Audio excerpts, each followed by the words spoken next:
Did you know that if life was easy, it would not be worth living? Welcome to Atlantean Gatekeeper. I am your host, Stefan Podszewski.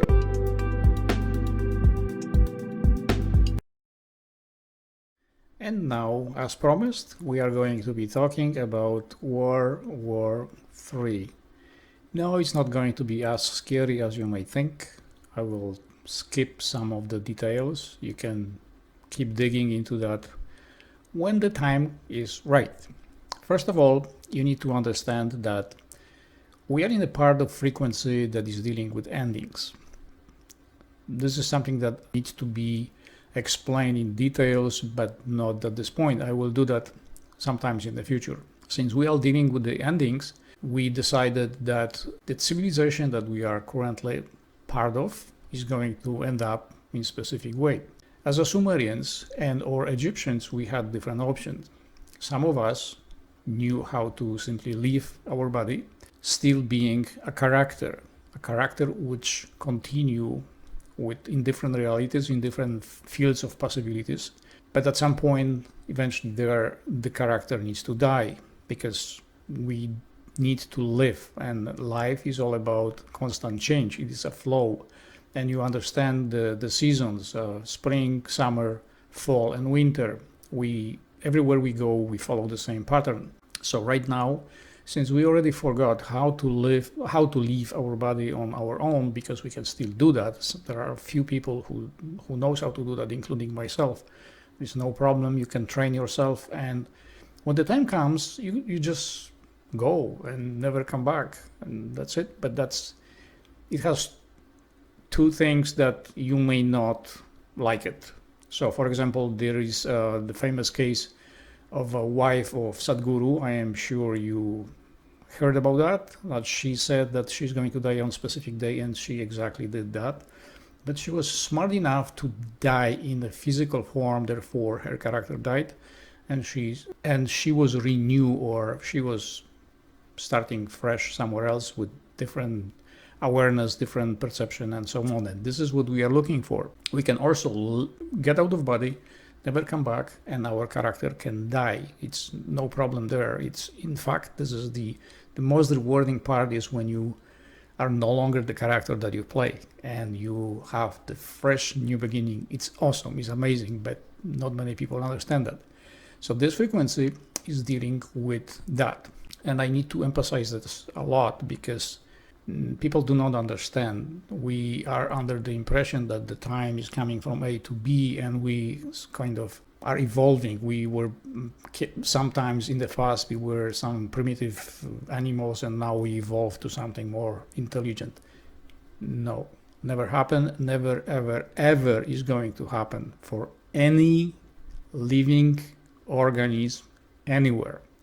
Everything simply is. If you understand the teachings of Neville Goddard, he's very clear about that.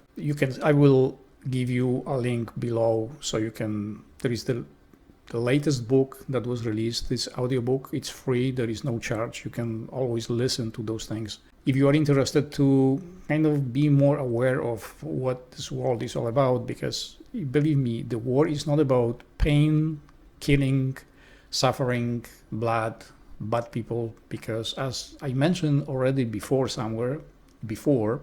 in one of my episodes, we don't have bad people on this planet. There is no one that is bad person. Absolutely. No Trump. No, he's not. Not Bill Gates. No, he's not. They are doing things that we don't like it, but they are not bad people. They are just playing a character. Same thing with the war. We decided that we want to experience the ending time, which in the Bible and all the Sanskrit and other religious writing, which now they are used as a religious text. Before they were not. They were translated from much earlier texts. Then they were edited,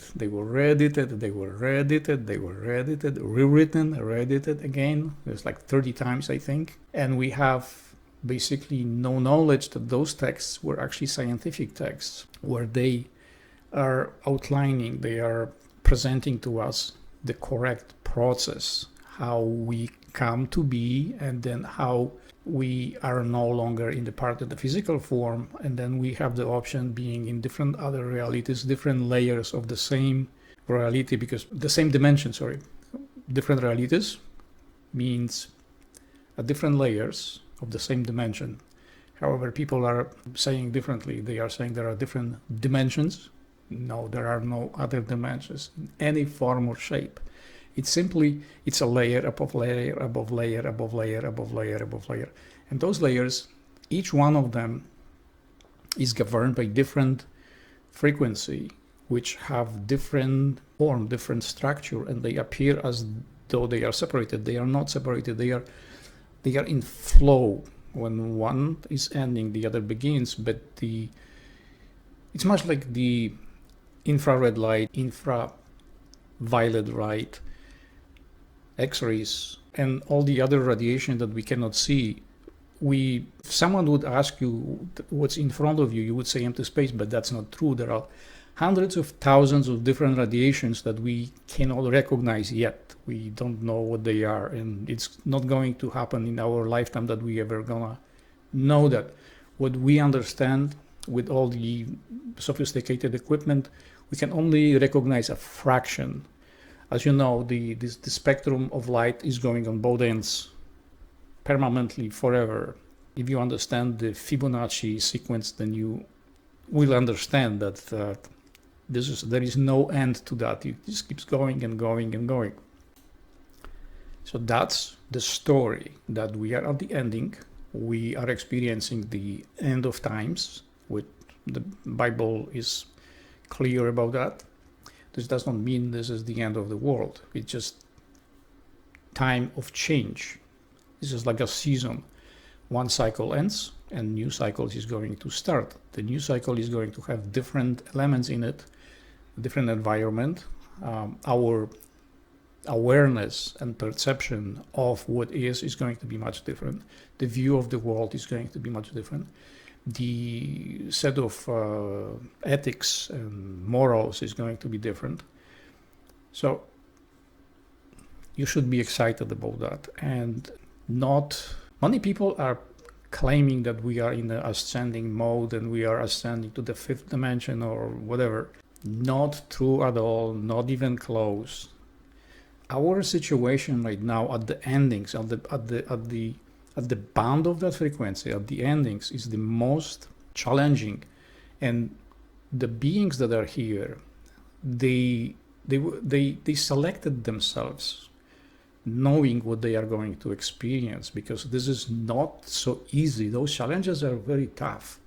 And this is also your test, how you are willing to pick on whatever you're experiencing right now, your future experience. There were some things that maybe you lost track, you didn't have these intense sensations through all the senses, how that feels. And now when you go through this pain and suffering, then you better understand. When you are going to be in the other frequency, you will have a vague idea what that is, but still you are not going to have that references unless you go through that like 2-3 times. Then you have a reference point. You understand, oh yeah, I know, I remember, that's how it was, the pain, the suffering.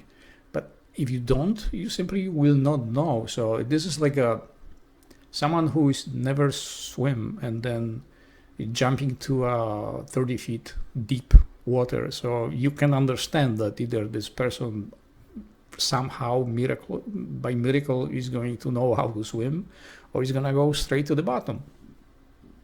But it's better when you start on a not so deep end and then get used to the water, and then you are a swimmer.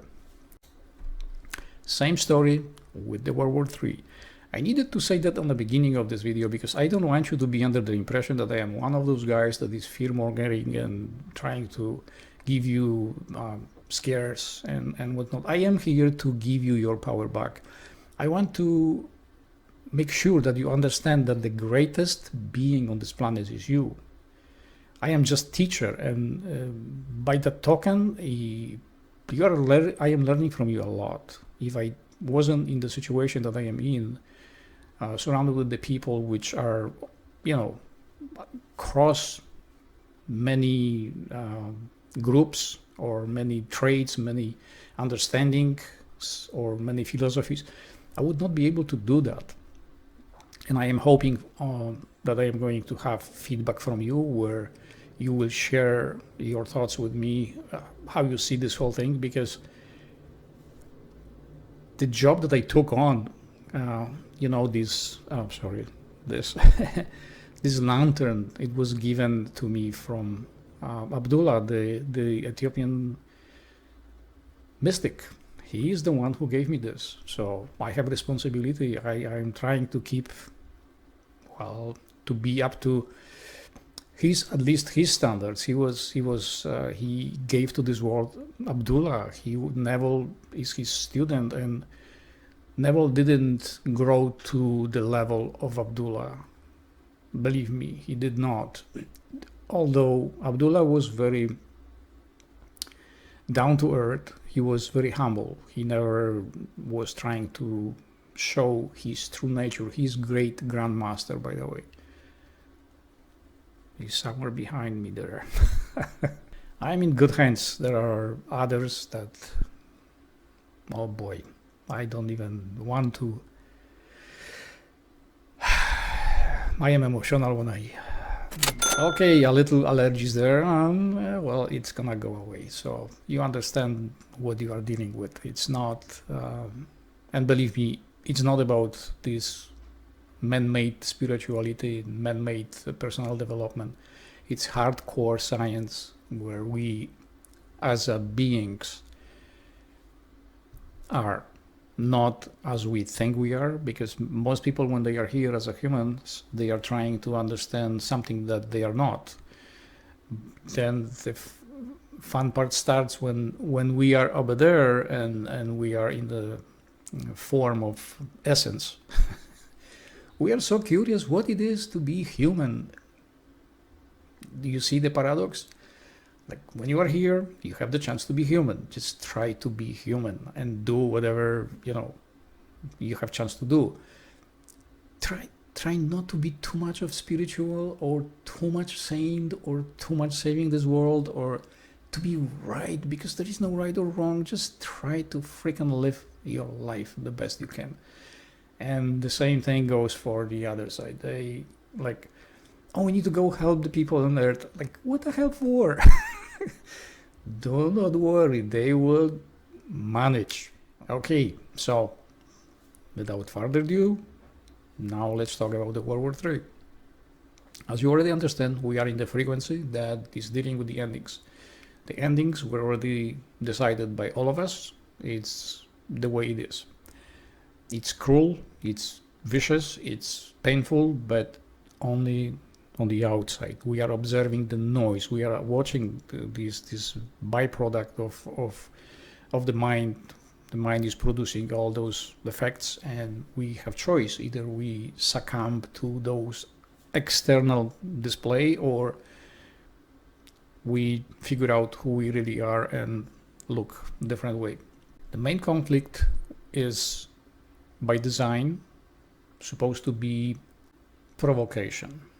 There are, I don't know if I mentioned that already, there are soldiers in uniforms that wear Russian uniforms, and there are soldiers wearing Chinese uniforms. That might be misleading, because when I was looking at this snapshot, it was train tracks and like a major train station, like some kind of hub where trains are coming from all over the countries or from some other countries. And there are two groups that it appears that they want to intercept a train that has something on it. And there is some kind of misunderstanding that might be misleading, because I believe that this is a provocation. And then someone opens fire, and that's it. That's how it starts. And it goes. The Chinese military drops the units farther into the Russian territory, which first is very surprising for everyone, especially Russians. They don't respond right away, but when they respond, the major, huge number of soldiers and units from the Chinese army is already there. Some are going towards Europe and some are going toward Alaska, towards Alaska, and then things are going to start moving faster and faster. They will gain the momentum to Alaska. They are going to land on Alaska, and that's where the U.S. Army is going to involved, because when the conflict is still on the Russian territory, U.S. is not going to get involved. They won't do anything, and the whole world is going to be pissed at them. Lots of negative stuff is going to be said about that. But eventually, when they do advancements towards Canada and US, then they will respond, but it's going to be much, much too late, because with the same moment, the earthquakes, the volcanoes are going to be very active, the tsunami. Now, the tsunami is going to start in a very unusual way. I cannot figure out what that is. It looks to me like a weapon, but it could be something else. It's a big, huge explosion. There's so much bright light over North Sea, causing 600 meters wave that is going to go all around the world. It's going to be devastating for UK and Germany. Very devastating. Of course, Europe is going to be on fire because there are internal problems in Poland, Ukraine, and what's not. And then that wave is going to make all the way to the east coast of US and Canada, causing problems there. Eventually, during these first years of that war, or months, there is going to be, I don't know if this event or some other event, causing massive tsunamis, because once the earth is going to wake up, it is going to go for years. It's not going to stop. It's going to be convulsing with volcanoes in close to Argentina, New Zealand, Antarctica.